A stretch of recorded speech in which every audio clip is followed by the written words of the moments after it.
Bendito sea el Dios y Padre,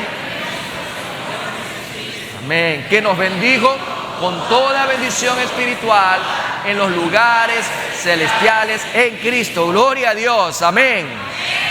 Bendiciones espirituales, amados hermanos, que nos llaman a perseverar, es el tema que hoy el Señor nos permite tomar como referencia en base a esta lectura bíblica. Bendiciones espirituales que nos llaman a perseverar, enfocados en el tema 2024, una iglesia que persevera en su llamado. Y nos vamos a gozar de esta carta de Efesios. Les invito a gozarse conmigo de esta hermosa carta, pero de una manera lenta, de una manera pausada, de una manera que podamos extraer la riqueza en el contenido doctrinal que tiene Efesios. El apóstol Pablo está presentando una lista de bendiciones espirituales que tú y yo, como hijos de Dios, tenemos en Cristo Jesús.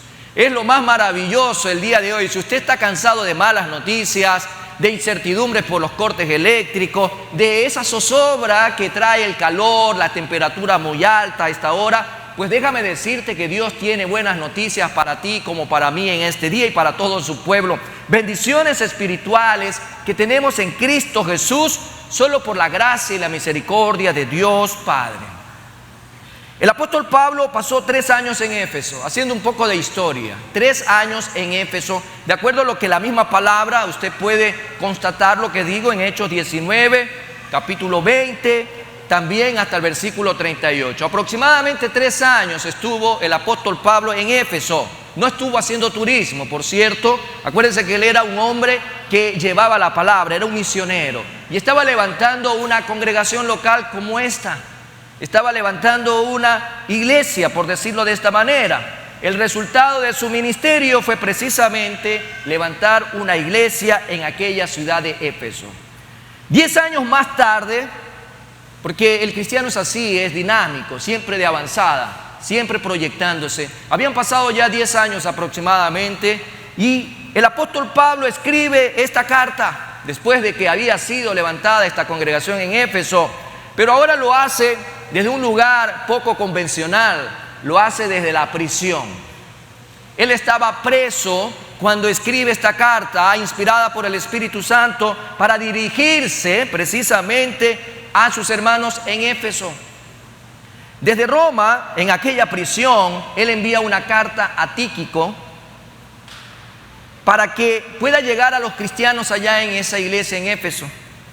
Efesios es un libro apasionante, muy apasionante, mis amados hermanos y amigos en este día, porque nos cuenta cómo nosotros o cómo cualquier persona puede llegar a ser cristiano, un hijo de Dios por medio de Cristo Jesús, y también cómo quiere Dios que vivan sus hijos la vida cristiana.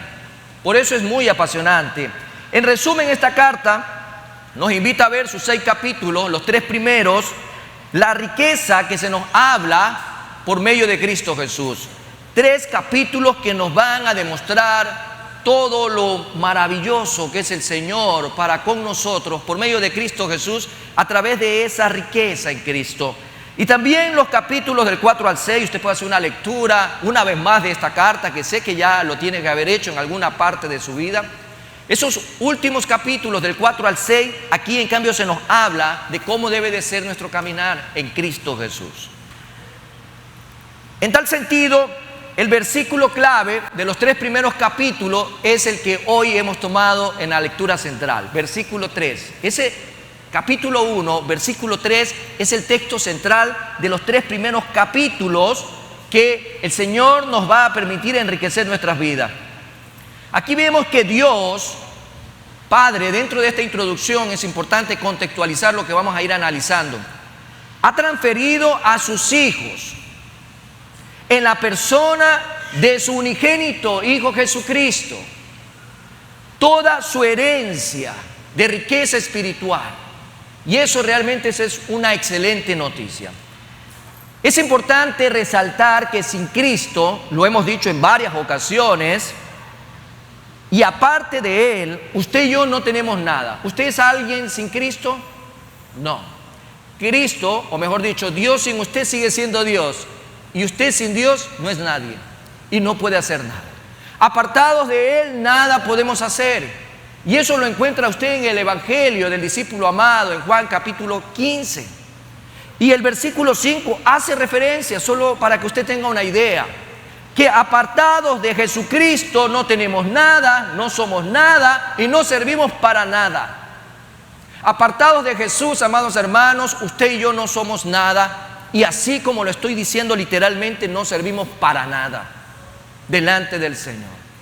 Pero aquí encontramos un amplio pero, como sus hijos, en cambio, sí tenemos algo de qué hablar. Sí vamos a contentarnos de todas las buenas noticias que Dios tiene para con usted y para mí. Versículo 31 de Lucas 15 como referencia dice: Hijo, tú siempre estás conmigo y todas mis cosas son tuyas. Gloria a Dios por aquello. Separado de Jesús no tengo nada y no sirvo para nada, pero siendo hijo de Dios, dice la palabra, tú siempre estarás conmigo y todas mis cosas son tuyas. ¿No le parece a usted una buena noticia? Amén, gloria a Dios. Usted y yo somos muy ricos, aunque la gente diga lo que quiera decir. Somos muy ricos en Cristo Jesús. Somos tan ricos que lamentablemente muy pocos de nosotros estamos conscientes de nuestra verdadera riqueza en Cristo Jesús y que poseemos nuestra herencia en Él. Somos tan ricos si leemos la palabra y nos instruimos en ella. Somos tan ricos si usted va y conoce un poco más del Señor y sabe lo que Él tiene para usted, para su familia. Somos tan ricos. Lamentablemente muchos cristianos desconocen esas riquezas y por eso viven como viven, alejándose cada vez más y más de Dios. Como referencia, el profeta Abdías, solo lo voy a referenciar, capítulo 1, en la segunda parte del versículo 17, hay solo un capítulo. Y será santo, dice, y la casa de Jacob recuperará sus posesiones. En medio de la exaltación a Israel y la humillación a Edom, ese capítulo nos hace ver lo que recibió en su momento Esaú y lo que recibió Jacob, llamado Israel. Vamos, amados hermanos, a darnos cuenta que lo que el pecado nos quitó, lo podemos recuperar en Cristo Jesús, y son las bendiciones espirituales. Amén. Dios ha hecho de su Hijo, de Jesucristo, la fuente de toda bendición espiritual. Y en el momento en que recibimos como Señor y Salvador a Jesús, se hacen nuestras todas las bendiciones que están en Él. Usted antes estaba condenado, usted estaba derrotado, usted estaba muerto espiritualmente, usted no había heredado nada más allá que la condenación y la muerte eterna. Pero cuando viene a Cristo Jesús, todas las cosas son hechas nuevas, su vestimenta ahora es nueva, su nombre se inscribe en el libro de la vida, sus cadenas son rotas, ahora está en la luz, ya no en las tinieblas, y aparte de eso hereda en Jesús todas las bendiciones que el Padre tiene preparado para usted a través de Jesús. La pregunta sería, ¿cuáles son esas bendiciones que son nuestras en Cristo y que hemos de apropiarnos, que hemos de disfrutarlas y que nos llaman a perseverar? ¿Cuáles son entonces esas bendiciones? Para ello, amado hermano, esta respuesta a la pregunta del día de hoy la vamos a ver en 2 domingos. Hoy vamos a ver la primera parte. Hoy vamos a ver algunas de esas bendiciones que se encuentran en la lista que el apóstol Pablo nos va a dar a conocer por medio de esta carta en Cristo Jesús. Para edificación, para fortalecimiento, para bendición, para crecimiento de todos y cada uno de los que somos el cuerpo de Cristo, a fin de seguir perseverando en nuestro llamado.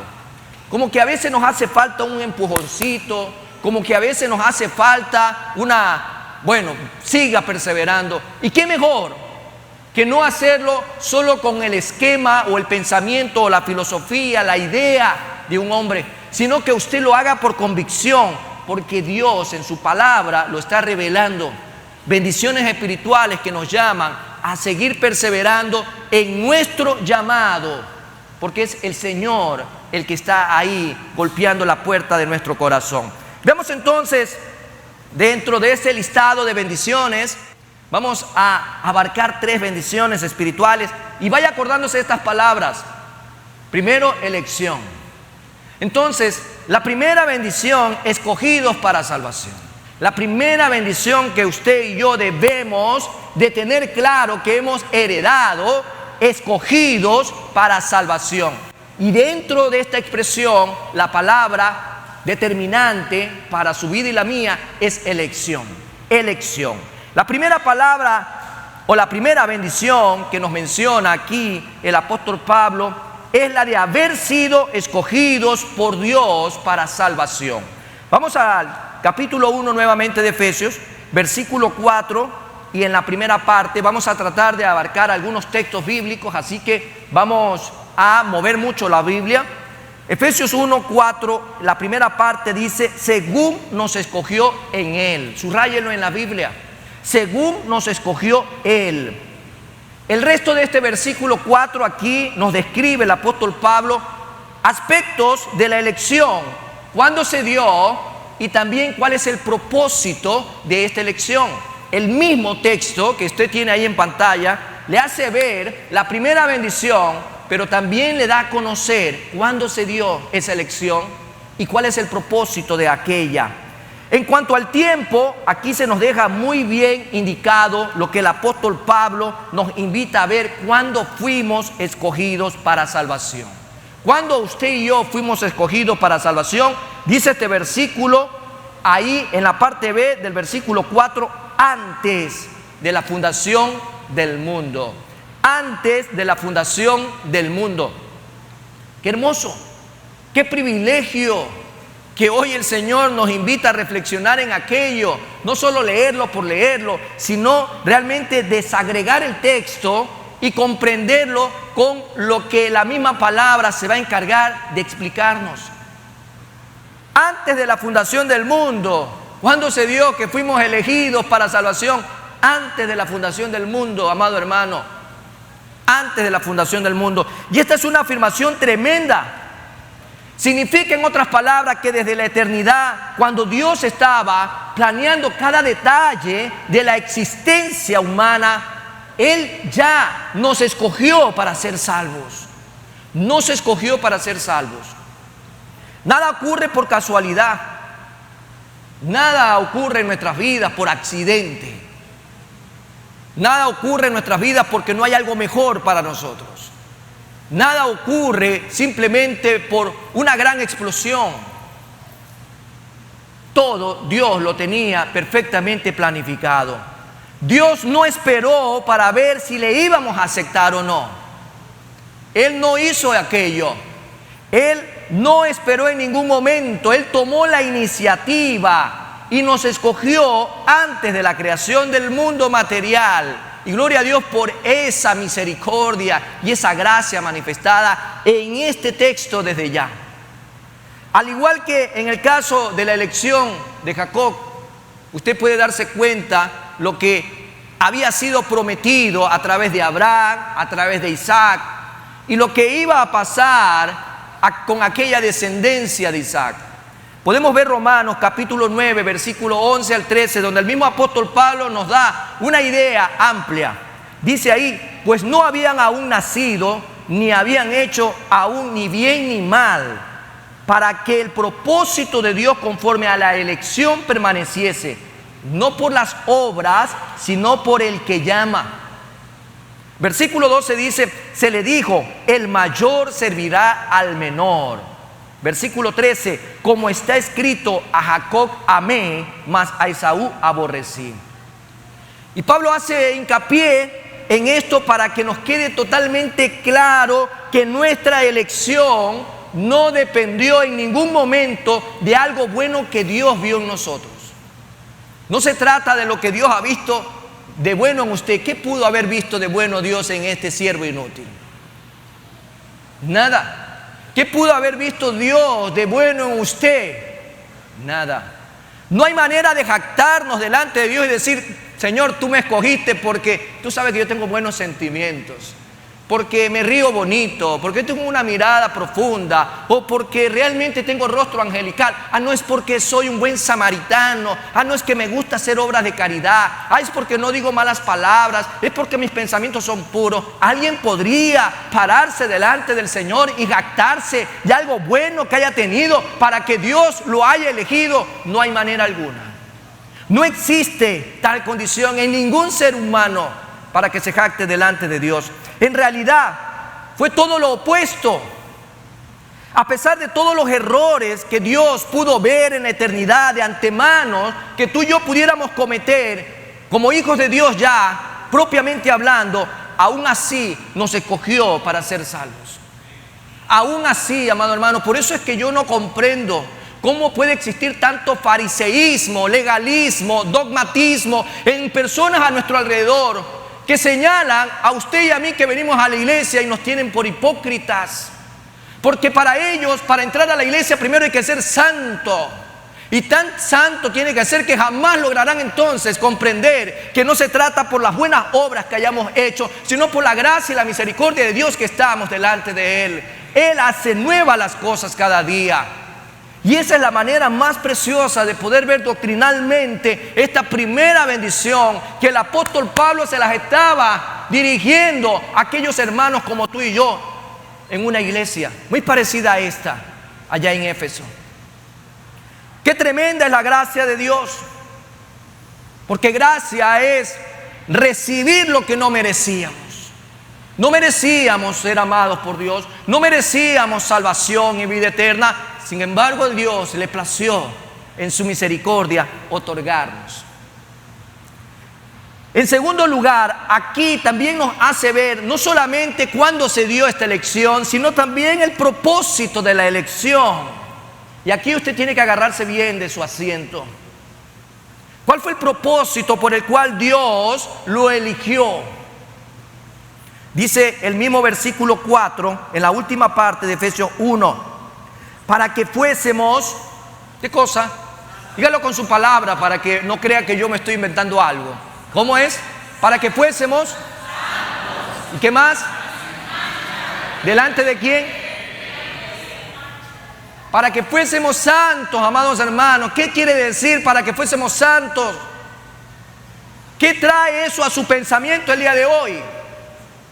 El cristiano está en este mundo para marcar la diferencia con la gente de afuera, con la gente que está perdida. No para que se enrede también con el mundo y haga las cosas del mundo.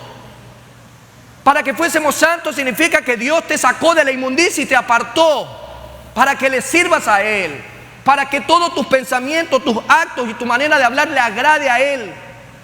A veces nosotros le queremos agradar al hombre, damos todo por ser aceptados por el hombre y nos olvidamos, amados hermanos, que Dios nos eligió desde antes de la fundación del mundo para que fuésemos santos y sin mancha, para que ese vestido blanco que Él te puso el día que naciste espiritualmente en Cristo Jesús, no lo tengas manchado.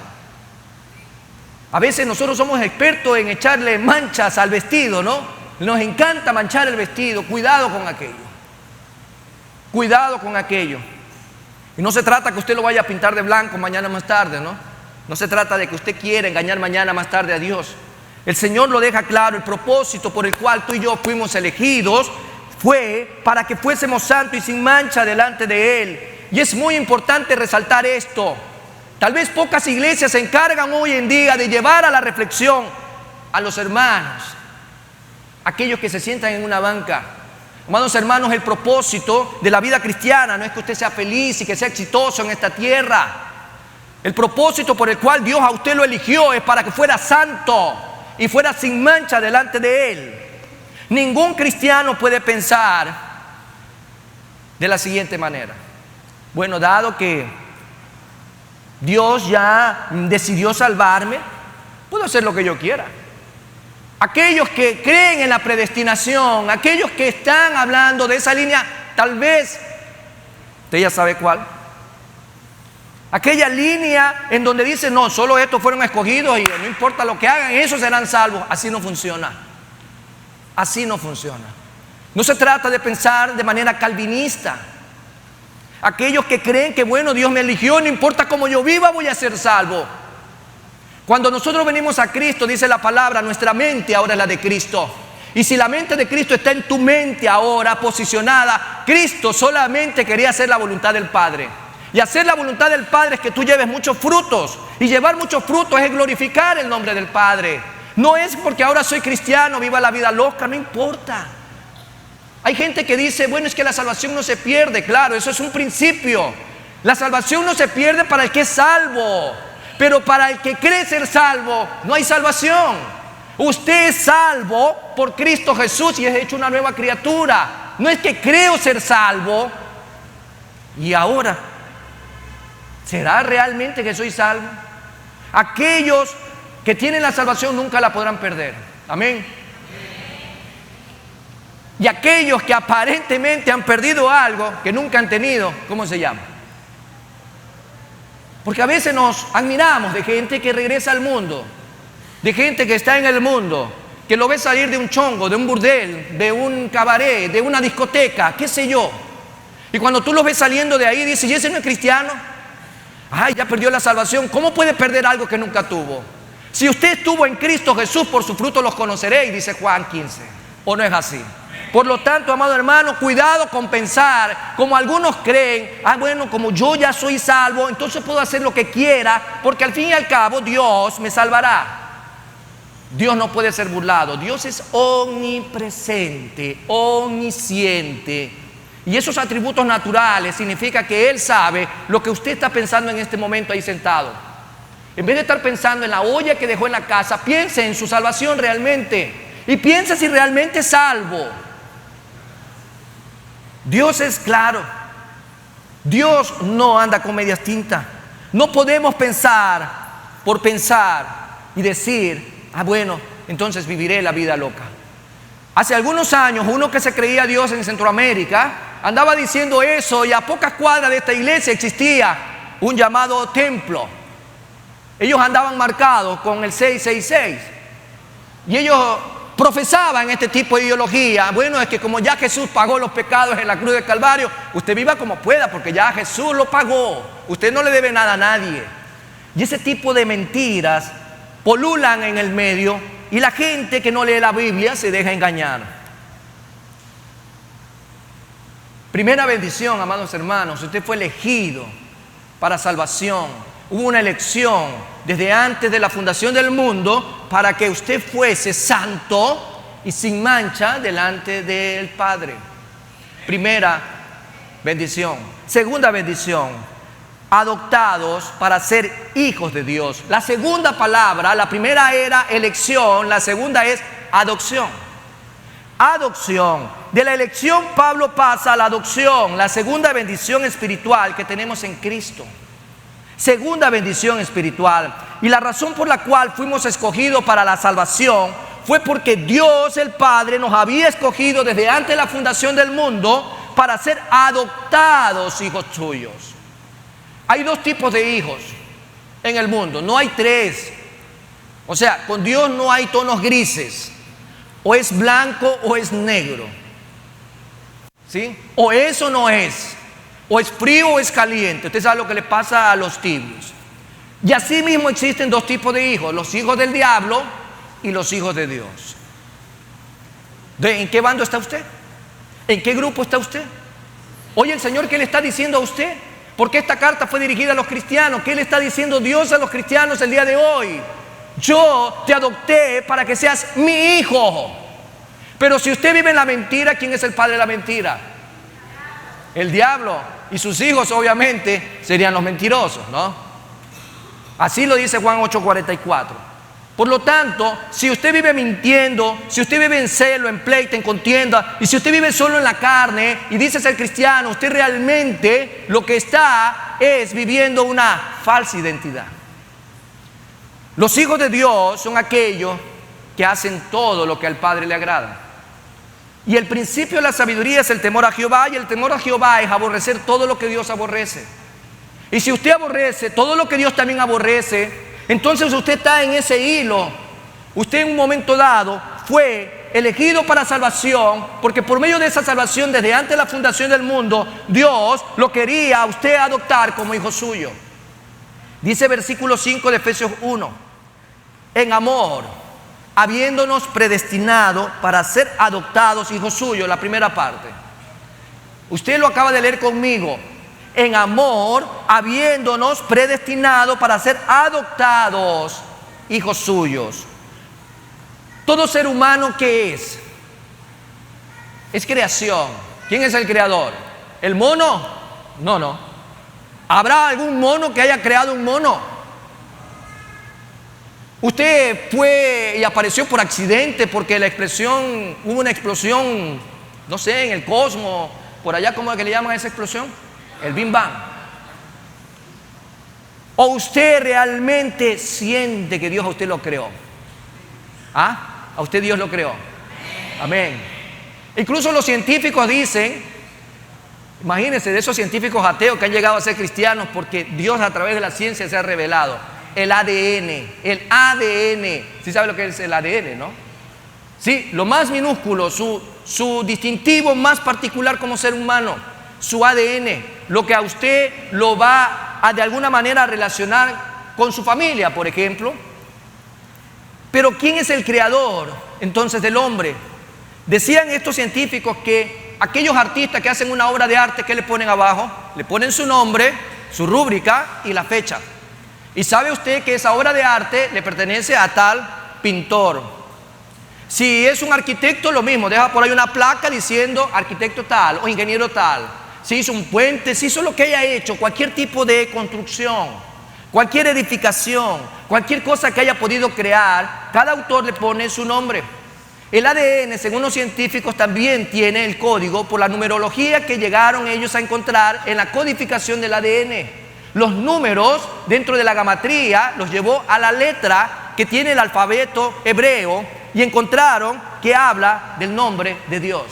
Y es interesante saber, amados hermanos, que usted fue creado, pero aquí viene lo más importante. Todo ser humano fue creado por Dios indiscutiblemente. Dios creó los hombres, creó a las mujeres, creó los animales, creó las plantitas, no en este orden precisamente, ¿no? Pero al final del día el Señor creó todo lo que usted se pueda imaginar. Todo, dentro y fuera de esta tierra. Lo interesante es que vida humana solo hay en la tierra. El resto, amados hermanos, es una hermosa creación galáctica. Muchas galaxias, un solo universo, un creador, Dios el Todopoderoso, el creador y el hacedor. Bueno, eso no está en discusión. Entonces, ¿todos los seres humanos son creación de Dios? ¿Sí? ¿Sí está de acuerdo o no está de acuerdo conmigo? Amén, perfecto. Ahora, de creación de Dios a hijo de Dios hay una gran diferencia abismal. Porque hasta el diablo es creación de Dios. ¿O no fue así? El vecino suyo es creación de Dios también. Usted es creación de Dios. Sus animalitos son creación de Dios. Todo es creación de Dios. Pero realmente solo el que se ha arrepentido de todo corazón, ha recibido a Cristo Jesús como el Señor y Salvador de su vida, dice Juan capítulo 1 versículo 11, le dio potestad de llegar a ser hijo a partir del 11 en adelante. Por lo tanto, tenemos nosotros que comprender en esta bendición espiritual que Dios nos adoptó para que llegáramos a ser hijos de Dios. El Señor sabe que todo es creación de Él. Eso no es el problema. El problema es cuánta de la creación humana hoy pasa a ser hijo de Él.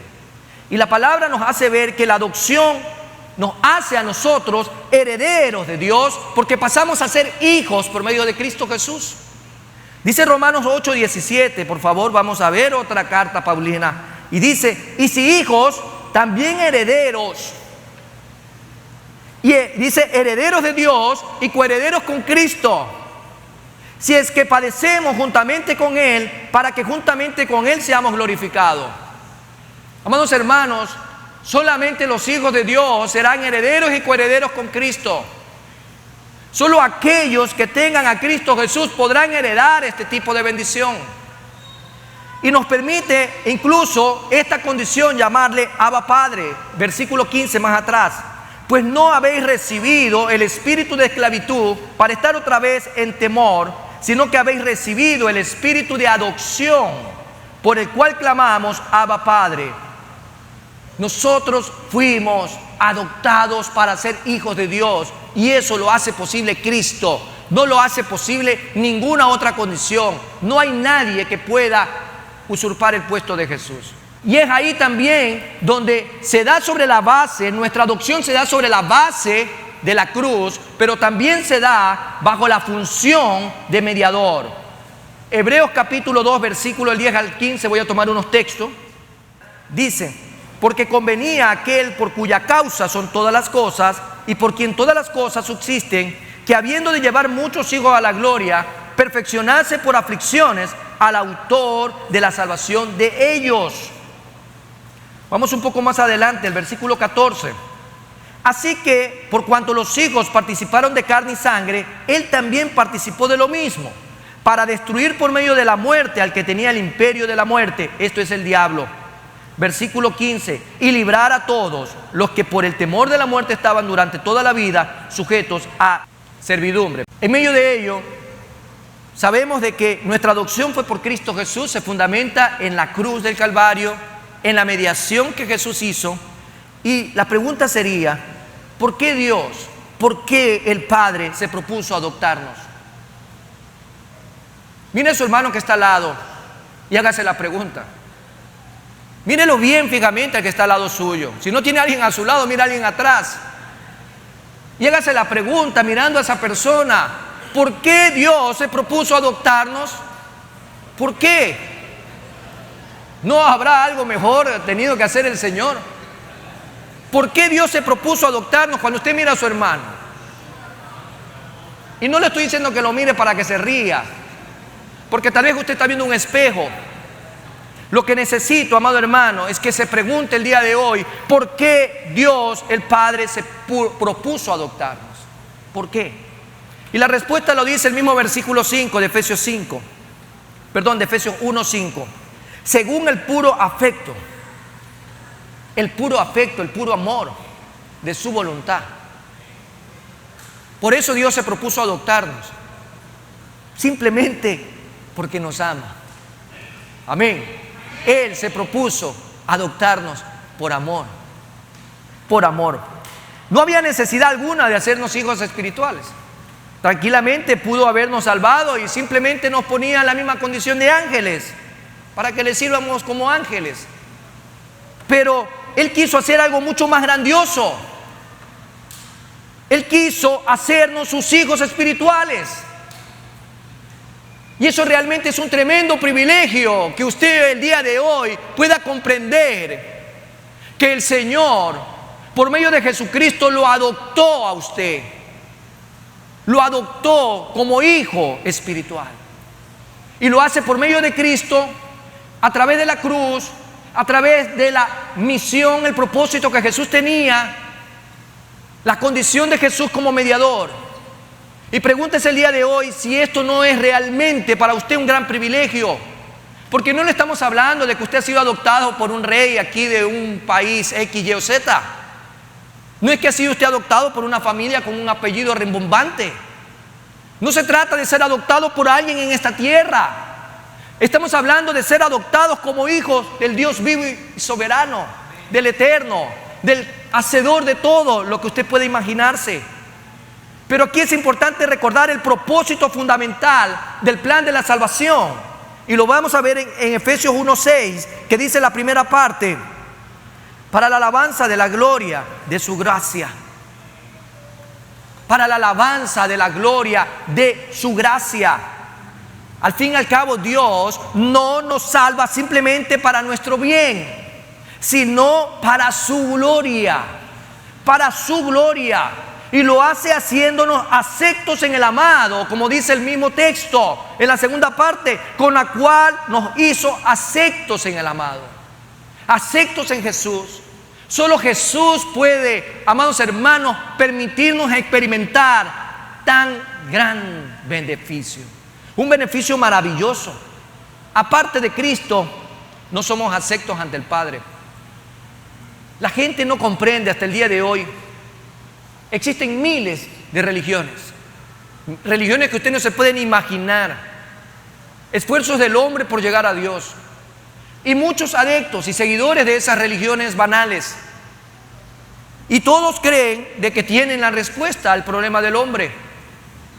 Pero mi Cristo, mi Redentor y mi Salvador, un día dijo: yo soy el camino, yo soy la verdad y yo soy la vida, y nadie va al Padre si no es por mí. Por eso es que aparte de Cristo no somos aceptos ante el Padre. Para que usted pueda ser acepto ante el Padre, cuando usted acude en oración, el Padre ve quién habita en usted. Si Jesús no está en su corazón, sus oraciones llegan, máximo llegarán, ¿cuánto mide usted? Más o menos llegue a esa altura. Sus oraciones nunca van a llegar a la presencia de Dios si en usted no mora Jesús. En usted tiene que estar Jesús morando, Jesús obrando, el Espíritu Santo redarguyendo, ministrando, convenciendo y testificando. Porque cuando venimos a Jesús, dice la palabra, que somos sellados por las aras del poder del Espíritu Santo.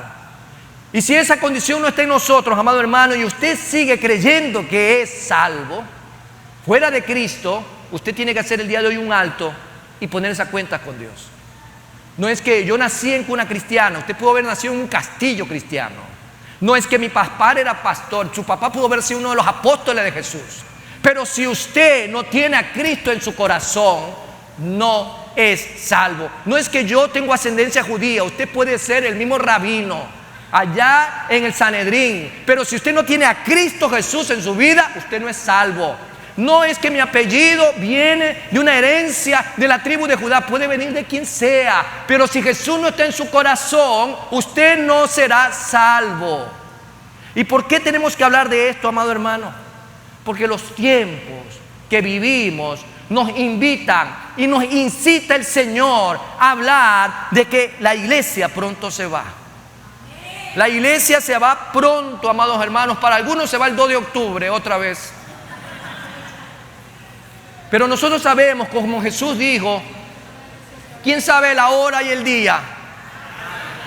Solo el Padre. Pero acuérdese que habrán señales como los días de Noé, como los tiempos de Sodoma y Gomorra, amados hermanos, como los tiempos que estamos viviendo en estos momentos. La apostasía se levanta. Lo que está por ocurrir no tiene precedente. Los tiempos se están cumpliendo. Claro está que no sabemos el día ni la hora, pero la iglesia se puede ir en cualquier momento. La iglesia se puede ir en cualquier momento. Y qué triste sería, muy triste sería, que a pesar de que usted tenga los años que tenga en el Evangelio, usted se quede solo por vivir una vida creyendo que era la vida correcta, sin vivir realmente para Cristo Jesús. El Señor está moviendo hoy más que nunca. Así como la apostasía se puede mover por cualquier parte, el Espíritu de Dios está que se mueve también en su iglesia. Y el Señor está hablándole a su iglesia el día de hoy. Nuestras buenas obras son importantes y nadie las discute. Está bien todo lo que usted hace, toda la obra social que podemos hacer, gloria a Dios por aquello. E incluso Efesios 2:10 dice más adelante: porque somos hechuras suyas, creados en Cristo Jesús para buenas obras, las cuales Dios preparó de antemano para que anduviésemos en ella. Nuestras buenas obras son importantes, pero no son la base sobre la cual somos aceptos a la presencia de Dios. No es la base para nuestra salvación, es la consecuencia de nuestra salvación. Es solo la sangre de Cristo que nos limpia del pecado y la justicia de Cristo que tuvo que pagar en la cruz para que el Padre nos acepte. No hay otra manera, no hay otra manera, no hay otra condición, no hay manera de que usted y yo podamos ser aceptos al Padre si no es por Jesús. Y mi pregunta en este punto: ¿estamos viviendo para la alabanza de la gloria de Dios? ¿Estamos viviendo realmente como si hoy el Señor viene por nosotros? No sabemos qué pasará al final del día. Puede ser que mañana haya un suceso, mejor dicho, cuando los ojos se abran de la humanidad el día de mañana, puede haber un suceso sin precedentes. Pero, amado hermano, el despertar que tiene la iglesia de Cristo también es parte importante de lo que pasa en los últimos tiempos. Es muy importante. Recuerde que usted es rico en Cristo Jesús y Dios lo ha bendecido de una manera espiritual en Cristo Jesús para que usted disfrute, para que usted goce. Porque la tercera bendición que quiero compartir en esta mañana es que hemos sido rescatados para vida eterna. Ahora usted va a poner en la retina de su memoria la palabra redención. La primera era elección, la segunda es adopción y ahora acuérdese de redención. Redención es su riqueza, es su herencia, es lo que Dios trae por medio de Jesús. La tercera bendición espiritual es la redención. Vamos a versículo 7 de Efesios 1, que dice: en quien tenemos redención por, dígalo ahí, por su sangre. Por su sangre. En quien tenemos redención por su sangre. Esta palabra significa rescatar. La palabra redención significa rescatar. Rescatar. Si nos preguntamos ¿de qué necesitamos ser rescatados? ¿De qué usted y yo necesitábamos ser rescatados? Hay mucha gente que no ha padecido para nada, que todo le ha sonreído en la vida, nació en cuna de oro, estudió en buenos colegios, ha tenido buena alimentación, ha tenido una buena vida, un buen negocio, una buena empresa, una buena familia y cree que no necesita ser rescatado de nada. El problema, amados hermanos, es almático. El problema es almático. El problema no está en una parte externa del hombre, no está en el bolsillo, no está en su apellido, no está en nada que usted pueda ver, es en el alma. Y necesitábamos, como bien dice la palabra, ser rescatados. La pregunta es ¿de qué? Pablo lo contesta: de la muerte eterna. Romanos 6:23 nos hace ver, porque la paga del pecado es muerte. La paga del pecado es muerte. El día de ayer se anunciaba por las calles alrededor de esta iglesia precisamente el mensaje de salvación, diciéndole a aquellas personas que sin Cristo están perdidos, sin Cristo van directo a la muerte eterna. Y la palabra nos hace ver que todos tenemos la misma oportunidad de un día de recibir a Cristo Jesús y ser rescatados de la muerte eterna. Mas la dádiva, dice el versículo 23, la dádiva de Dios es vida eterna en Cristo Jesús, Señor nuestro. Dios nos rescata de dicha muerte, perdonándonos nuestros pecados.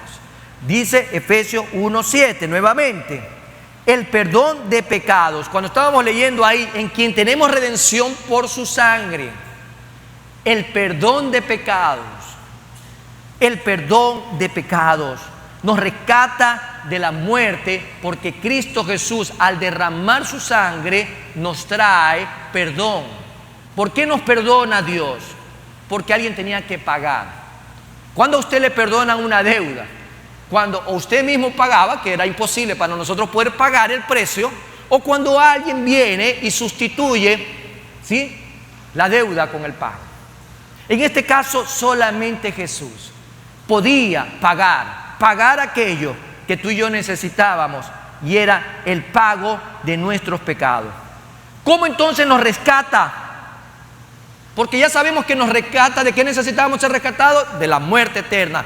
Pero ¿cómo nos rescata? Y aquí vemos también lo que dice la palabra en Hebreos 9:22. Por su sangre. Dice, y casi todo es purificado según la ley, con sangre. Y sin sangre, dice, y sin derramamiento de sangre no se hace remisión. No se hace remisión. Por lo tanto, amado hermano, para que Jesús pueda pagar con su sangre, ¿qué tenía que hacer? Dar la vida. Jesús tenía que dar la vida. Jesús tenía que dar la vida. Y qué hermoso, amado hermano, que usted, sin merecerlo, al igual que yo, sin merecerlo, nadie merecía ser rescatado. Nadie merecía que Jesús dé su vida por nosotros. Nadie merecía que Jesús derrame su sangre por nosotros. Pero así es la gracia. Recibimos lo que no merecíamos. Y la misericordia, en cambio, es que no recibimos lo que sí merecíamos. ¿Qué merecíamos nosotros? La muerte. Pero a Dios le plació darnos la vida por medio de Jesús. Y ahí está, nos rescata, amados hermanos, nos rescata y hace ver lo que dice el mismo versículo 7. Pablo otra vez vuelve al tema del amor de Dios. ¿Por qué nos rescata? Según la riqueza de su gracia, dice Efesios 1:7. Según las riquezas de su gracia. El amor de Dios no es solo algo que no merecemos, porque eso es gracia. No es solo eso, sino que es algo abundante. La riqueza de la gracia, de su gracia. Y es el tremendo amor de Dios. Estamos acá, amados hermanos, solo por la gracia y la misericordia de Dios. ¿Usted cree eso? ¿Usted cree que está aquí solo porque Dios le ama? Es que Dios a usted y al igual que a mí nos ama de una manera tal que su Hijo fue a la cruz a dar su vida por nosotros. Nadie más lo podía hacer. Esta redención, este perdón de pecados, esta riqueza de su gracia, Dios la hizo sobreabundar para con nosotros, con toda sabiduría e inteligencia. El versículo 8 dice, Efesios 1, vamos a Efesios 1:8, dice, que hizo sobreabundar para con nosotros en toda sabiduría e inteligencia. Según la riqueza de su gracia, que hizo sobreabundar para con nosotros en toda sabiduría e inteligencia. Si sabe que hay algo interesante que nos hace ver el Señor, es que Él no es mezquino. Dios no es mezquino con lo que respecta a la salvación.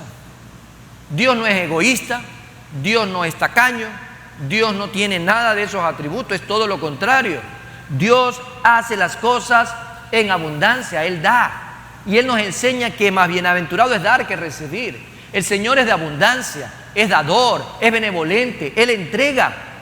Y no solo hay una abundancia, sino una sobreabundancia, lo que dice el texto. Hay una sobreabundancia en todo lo que Dios hace para salvarnos. ¿Quién más que solo Dios puede hablarnos de esta terminología divina de sobreabundar para con nosotros en toda sabiduría e inteligencia? Esta sabiduría e inteligencia espiritual se manifiestan en la elección. Desde el primer punto, en la elección de quienes serán salvos. Vamos a 1 Corintios, capítulo 1, versículo 26 al 29. Pues mirad, hermanos, vuestra vocación. Y quiero que leas detenidamente lo que viene a continuación. Dice, que no sois muchos sabios según la carne, ni muchos poderosos, ni muchos nobles. Versículo siguiente. Sino que lo necio del mundo escogió Dios para avergonzar a los sabios, y lo débil del mundo escogió Dios para avergonzar a lo fuerte. Ahí usted tiene a Israel, clarito. Ahí usted ve a Israel. Ahí tal vez está usted también en un momento dado de su vida. Ahí hay la vida de muchas personas. Esto es real, amado hermano, en la vida de un cristiano. Cuando el cristiano se ha dejado utilizar por Dios, experimenta esta porción de la palabra. Cuando un pueblo como el nuestro realmente clama, aunque podamos ser minúsculos, pequeños y aparentemente débiles, no se trata de nuestra capacidad y nuestra fuerza, sino lo que Dios hace a través de nosotros. Y Dios lo hace ver aquí en el versículo 28, y lo vil del mundo y lo menospreciado escogió Dios, y lo que no es, para deshacer lo que es. ¿Cuál era el propósito de todo esto? A fin de que nadie se jacte en su presencia. Nadie se puede jactar en su presencia. Nadie. 50 países árabes. Israel, el único país judío. Y más pequeño que la provincia del Guayas, donde usted y yo vivimos hoy por hoy. Y es una potencia en el mundo. Y eso tan insignificante, Dios lo respalda, porque es su pueblo, es la niña de sus ojos. Y lo levanta y avergüenza a todo gigante que se cree más fuerte que Dios y que puede ir en contra de Dios. Por eso Dios tomó lo más vil, lo más pequeño, lo más débil, lo más menospreciado. Por eso el Señor lo hace ver así. Ahora, en medio de esto, cuando hablamos de este punto en el que nos encontramos sobre la redención, esta sabiduría e inteligencia espiritual que se manifiesta en la elección de quienes serán salvos, y también nos hace ver en el mismo texto, un poquito más atrás, y en la manera que serán salvos. Porque aquí se cae todo principio de creer de que Dios ya tiene escogido unos cuantos y que esos son los salvos, y hay algunos que creen que solo son 144,000 y que bueno, tienen descontextualizado toda la Biblia. Aquel que no lee la Biblia tiene una fanesca en su cabeza y cree todos estos cuentos. Van a tu casa, te golpean la puerta y ahí te comienzan a hablar y te marean. Hay otros en cambio que salen corriendo precisamente por ese tipo de enseñanzas, en donde le dice: ¿para qué viene a la iglesia? Si usted no ha sido escogido para ser salvo, no importa, ¿para qué viene? Váyase nomás a su casa. Y le digo por experiencia, por testimonios reales. Ahora, ¿cómo es la manera entonces? Según lo que dice Pablo en esta carta, vamos al versículo 21, un poquito más atrás. Del 21 al 24 dice: pues ya que en la sabiduría de Dios, el mundo no conoció a Dios mediante la sabiduría. Y es interesante, agradó a Dios salvar a los creyentes por la locura de la predicación. Por la locura de la predicación. ¿Cuántos locos hay aquí? Ayer yo vi algunos locos acá desadaptados. Habían algunos locos predicando la palabra, ¿sí? Hay gente que dice: no, yo no soy loco. Claro, no es loco porque no le gusta predicar. Pero cuando usted quiera pertenecer a este grupo de locos, venga acá y prediquemos la palabra. Salga allá afuera a predicar la palabra, comparta. Hay gente que se ríe porque otro predica. Y es triste porque hay cristianos que se ríen de cristianos que predican en las calles. Uy, se horrorizan si se suben a un bus a predicar. Uy, están parados en una esquina con un megáfono. Qué poco cool, le dicen. Amados hermanos, la gente tiene basura en la cabeza. Y la palabra nos hace ver que precisamente a Dios le agradó, dice, a Dios agradó salvar a los creyentes por la locura de la predicación. Yo conozco a un loco que estuvo 120 años predicando. Era tan loco que nadie le creyó, porque él predicaba sobre un gran diluvio que iba a haber. Y le decía a la gente: arrepiéntanse, vuélvanse a Dios. El tiempo fue 120 años aproximadamente que se toma la construcción de un arca. Y el día que llegó la lluvia, el loco estaba dentro del arca con su esposa, con sus hijos. Solo 8 se salvaron. 8. Este es el tiempo también donde se sigue construyendo un arca. Y probablemente en cualquier rato llega el diluvio. O sea, el diluvio es juicio. En otras palabras, la iglesia se va a ir, amados hermanos, antes que ese juicio venga. Se cerrará la puerta del arca. Jesús es el arca, amados hermanos. Y si usted le están diciendo que es loco por predicar de Jesús, pues bueno, dígalo: loco a mucha honra, yo predico a Jesús. Porque la palabra dice: agradó a Dios salvar a los creyentes por la locura de la predicación. Pablo era un loco tremendo. Yo no sé si usted también está bajo esa condición de Pablo, predicando como un loco. Dice versículo 22: porque los judíos piden señales y los griegos buscan sabiduría, pero nosotros, métase ahí usted, predicamos a Cristo crucificado. Para los judíos ciertamente tropezadero, obviamente, ¿quién más que Pablo también conociendo el tema? Y para los gentiles locura, mas para los llamados, así judíos como griegos, Cristo, poder de Dios y sabiduría de Dios. Amén. Cristo es poder de Dios y sabiduría de Dios. Hermanos, hermanos, ¿cuánta gente aún en su familia no ha sido rescatada? Tal vez usted ya está bien sentado en el arca, ya está bien sentadito, está cómodo con sus animalitos, con todos los menesteres. ¿Y cuánto de su familia está fuera del arca? Dios quiere utilizarlo a usted para rescatar también a su familia. Dios quiere rescatarlo a usted para que usted también rescate a sus vecinos, a sus compañeros de trabajo, a sus compañeros de colegio. El tiempo que estamos viviendo, amados hermanos, se va a terminar. Esta dispensación de la gracia, el tiempo de la iglesia está por terminarse. No lo puedo decir cuándo va a ser, pero lo único que sí tengo de certeza es que ya estamos más cerca hoy que ayer. Y por eso le animo a que usted hoy más que nunca disfrute de la riqueza que Dios le ha dado, pero no sea mezquino, comparta de su riqueza. Predique la palabra. Nuestra salvación no ha sido dada al azar. Un día alguien te predicó. Alguien tal vez a través de un televisor, tal vez en un parque, tal vez viniste a una iglesia como esta y escuchaste un mensaje como este de locos. Y un día Cristo llegó a tu vida. Cristo no va a llegar a tu vida por tu apellido, por tu papá, por tu mamá, porque eres parte del grupo de música, porque haces mimo, porque eres maestro. No, Cristo va a llegar porque un día tu corazón lo abres a Él y le dices: Señor, yo te recibo como el Señor y Salvador de mi vida. Ese día, amado hermano, usted pone en práctica lo que Dios dice en su palabra. Fue elegido desde antes de la fundación del mundo para salvación, para que usted pueda vivir delante del Señor de manera santa y sin mancha delante de Él. Esa elección fue para que usted sea adoptado como hijo de Dios, y porque fue rescatado precisamente para que disfrute de la vida eterna. Un día Jesús orando, porque la oración más poderosa que usted puede encontrar en la Biblia es cuando va al libro de Juan en capítulo 17 y ve esa hermosa interrelación entre el Hijo y el Padre orando por nosotros. Oraba por nosotros también Jesús. Oraba por nosotros. Y lo más precioso, cuando usted llega al versículo 3 de ese capítulo y le dice: esta es la vida eterna, que te conozcan a ti. ¿Cómo van a conocer al Padre? Es por medio de Jesús. Al salvarnos, el Eterno no solo nos escoge, nos rescata del pecado y nos adopta como sus hijos espirituales, sino que adicionalmente nos revela el misterio de su voluntad. Y es precisamente ahí donde dice Efesios 1:9, dándonos a conocer el misterio de su voluntad según su beneplácito, el cual se había propuesto en sí mismo. El Padre quiere que tú disfrutes de la vida eterna. ¿Cuántos están dispuestos a disfrutar de la vida eterna? Amén, amén, amén. Gloria a Dios.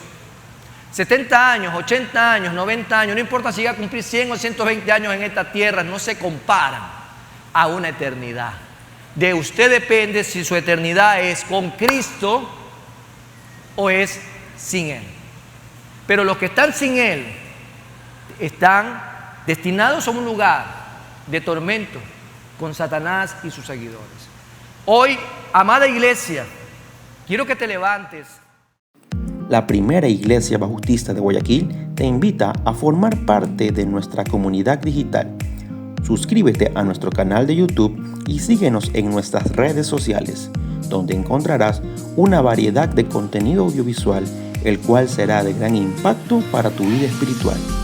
Y recuerda, en PIBG estás en casa.